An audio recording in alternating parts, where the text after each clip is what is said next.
Welcome to another edition of Frankly Green Bay, and happy Thanksgiving out there. Check it out. That is quite the bird. I got a childhood friend of mine with me today, Dean Mitchell. He makes guitar cases for all the rock stars all over the world, and we're going to talk to him next.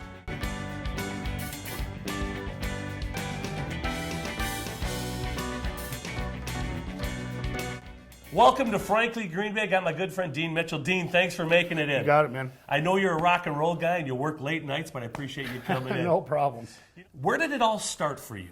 Well, when I was 14 years old, I wanted to go see a concert at the Carlton West Dinner Theater. Okay. And my dad said, if you want to go see a concert, buy your own tickets. Now that's kind of where you made your connections, isn't it? Not necessarily. Well, I mean, that's how I got started in the touring end of it. Because Helix played their Canadian rock band. And they said, hey, we need a guitar tech. And I said, hey, let's go.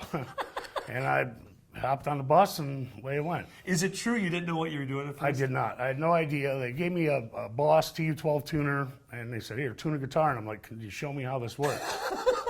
So how did you get into making guitar vaults and other great accessories for guitar players? Well, I'd come home off a tour, and you only tour so much of the year, and then you come home and you have nothing to do. So I said, well, how hard can it be? And I started building road cases. Tell me about the Foo Fighter incident where they had an accident and they were your cases from 7 years ago, right? No, actually, well, they had ordered cases about 7 years ago. They ordered 6 of them from me. And then they ordered another order last year of 6 more, newer style.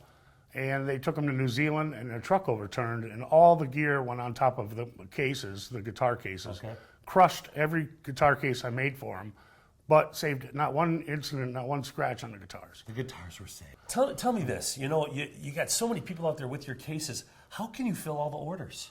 How do you do it? I don't. It's very difficult, and I'm the only one in my shop, and everybody says, well, I'll help you out, but it's so hard because it's a small shop, and it's just me, and I don't want anybody getting away. And, I'm doing some right now that they wanted actually in England by the 29th. We talked a little bit off camera, and I want you to tell the story. You were the guitar tech, of course, for the Motor City Madman for forever. For 12 years. 12 years. And he had something that he did with his guitar that you noticed, and tell the story. Well, when Ted plays guitar, he puts his pinky finger underneath the pickups to hold strings to get certain notes. Goes underneath, it wears away through the spruce top, his finger, like Willie Nelson's guitar. Like the oil from the skin and stuff? Yeah, and Ted sweats. I mean, it's like you could put a gallon bucket under him, by the end of the show it'll be full of sweat, And I asked him one day, I said, do you want me to sand that out a little bit and fix it up and put some coating on there so it doesn't go through it? And he said, he looks at me, goes, you touch it and I'll shoot you.